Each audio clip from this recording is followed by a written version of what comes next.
Niteka n'umunezero ntangere vyo gusubira kubana namwe banywanyi mukurikira ibiganiro n'amakuru tubandanya gushikiriza ngaha kuri imbonesha kure ya Shiramatsiko TV. Nabahaye kaze muri uyu mwanya w'amakuru agezweho, haraza kwibanda ko ariko avugwa cane mu bisata bigiye bitandukanye ngaha mu gihugu c'u Burundi. Namakuru rero aza kugaruka kuri vyinshi biriko bivugwa cane, yaba bimenyesha amakuru bitandukanye ku mbuga ngurukana bumenyi. Amakuru rero ava mu masoko yacu hari irya nino mu ntara zigiye zitandukanye, byose rero muraza kubikurikira muri aya tugiye gushikiriza. Nabahaye kaze aho muri hose. Muri aya makuru turaza kwibanda ku ngingo nkuru zikurikira. Inyuma yo kubogoza Musitanteri Marie Gorette Irankunda, abajenama ba komine Nyanza-Lac boba bageramiwe. Abajenama rero bava mu mugambwe CNDD-FDD bari bakoranye ku wa gatanu uheze barongowe n'abakuru b'imirwi itatu gize inama ya komine Nyanza-Lac, ndetse bafashe ku ngingo yo kubogoza Musitanteri Marie Gorette Irankunda. Gusa kuva bakibikora ntago byinshi mu byabashikiye muraza kubikurikira muri aya makuru ku buryo burambuye. Iyi nkuru muraza kuyiyumviriza dutangura idonido. Muyindi ngingo tuza kubabwira, turabwira byinshi biriko bibera muri pafe kuvirongowe na General Major Maurice Mbonimpa. Ibiriko biberamwo rero birarengeje, ndetse abantu batandukanye bakabandanya babaza ngo ninde azobihagarika. Ni mu gihe rero imyidogo ari myinshi cyane ku bantu barondera impapuro z'inzira muri pafe. Ingingo nayo mukaza kuyikurikira ku buryo burambuye. Ayo nandi yose twabakusanyirije mu kanya gato, y'ingingo imwe ukwayo. Cyo ngusaba nuko fyonda kuri subscribe canke sabone niba utari wafyondako, ibuke no kubisangiza bagenzi bawe kugira badacikwa n'amakuru dushikiriza. Nabahaye kaze, dutangurire ku ngingo ivugwa kwibogozwa rya Musitanteri Marie Gorette. Nyuma yo kubogozwa kwirere w'abajenama ba komine Nyanza-Lac boba barabangamiwe. Abajanama bava mu mugambwe CNDD-FDD bari bakoranye ku wa gatanu uheze, hari ku itariki ya 2 kwezi kwa 12 mwaka 2022, barongowe n'abakuru b'imirwi itatu igize inama ya komine Nyanza-Lac. Bafashe ingingo yo kubogoza Musitanteri Marie Gorette Irankunda, umukuru w'inama ya komine Prudence Kabura, bene cegera ciwe Elias Ciza.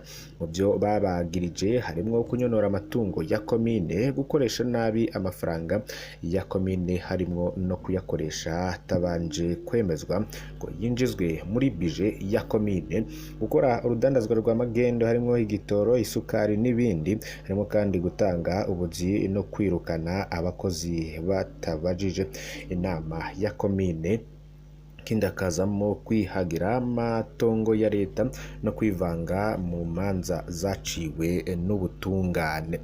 Icegeranyo c'iyo ngingo y'inama ya komine Nyanza-Lac rero cararungikiwe buramatari wa Makamba be n'umushikiranganje ajejwe intwaro yo hagati mu gihugu. Bukeye abajenama baciye batangura guhigwa, kuva ubwo benshi muri bo baranyegeye, ingo zabo nazo zarasatswe n'igipolisi. Baronderwa cane muri bo yoba yari umukuru w'umugambwe CNDD-FDD muri komine Nyanza-Lac Tade Ndayishimiye, be n'umukuru w'imbonerakure muri komine Nyanza-Lac ariwe Jonathan Mpawenayo. Hari n'amakuru avuga ko ababiri boba barafashwe bagafungirwa i Makamba, ndetse hirya y'ejo naho hari ku itariki ya 4 kwezi kwa 12 harafashwe mujenama Jean Claude Nduwimana yahoze arongoye iyo komine kuva mu mwaka 2015 gushika mu mwaka 2020.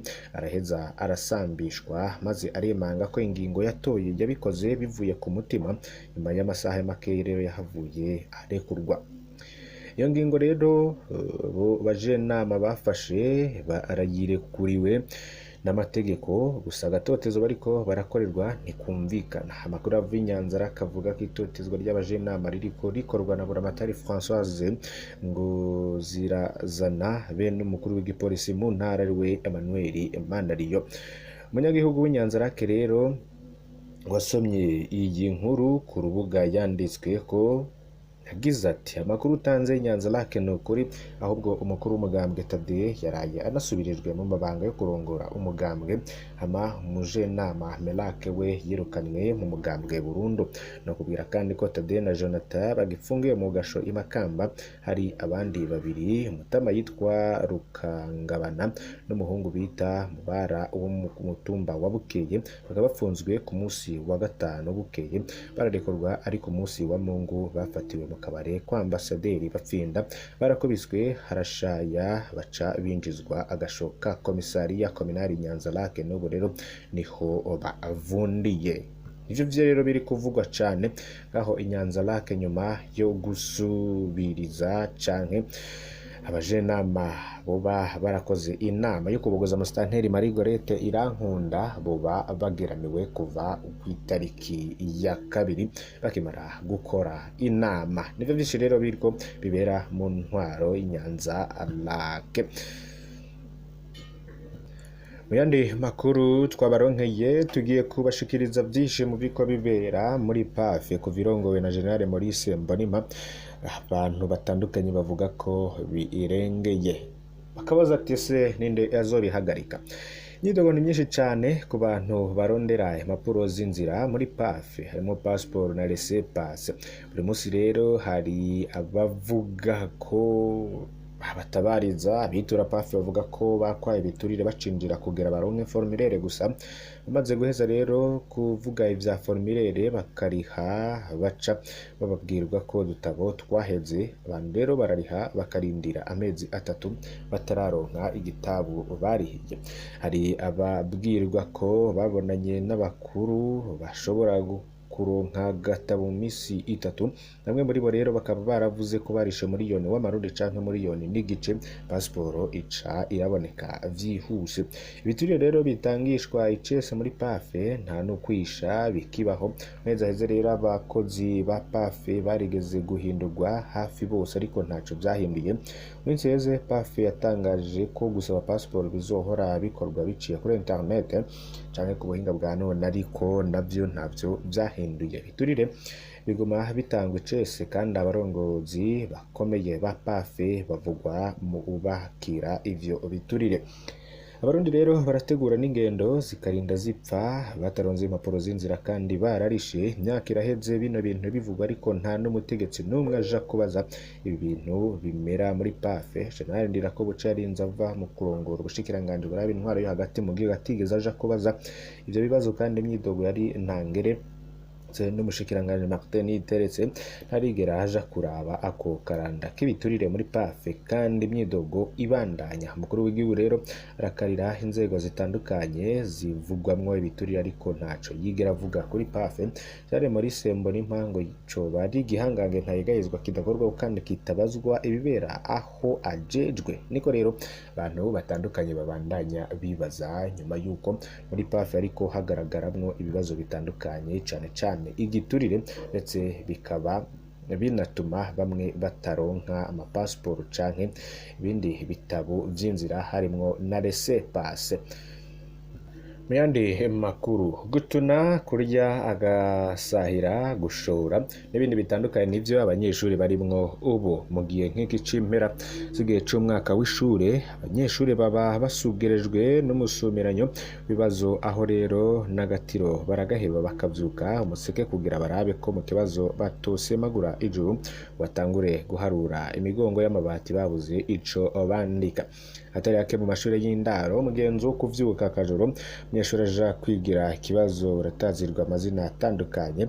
Bamwe mu bagize ico bavuga baciye mu mashuri y'indaro baraducira ku mayange uko vyakorwa. Hari umwigeme y'imyaka 23 jeje ishure mu mwaka wa 2020 gushika mu mwaka wa 2021 atuyagira hagira ati nize ku ishure ry'indaro ya Rubanga, iyo hageze impera z'igice ibibazo vyashushe haba hatanguye ico twita gushora canke kurya agasahira. Isaha 10 z'ubuca naba ncitse mu ishure gushora, uwo turarana nkagerageza sinda mukome kuko we ntiyabikunda.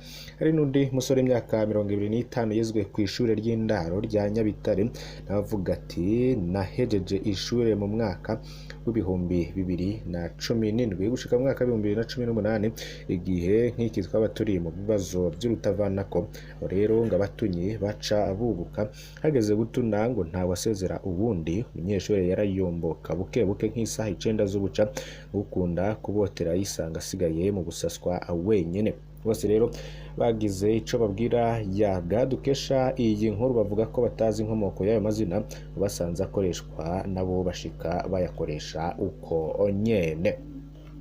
Banywanyi bacu ndabakengurukiye cyane ku bw'aya makuru ndaza no kubandanya gushikiriza ndiyavugwa cyane irya nino mu bisata bigiye bitandukanye ngaha mu gihugu c'u Burundi.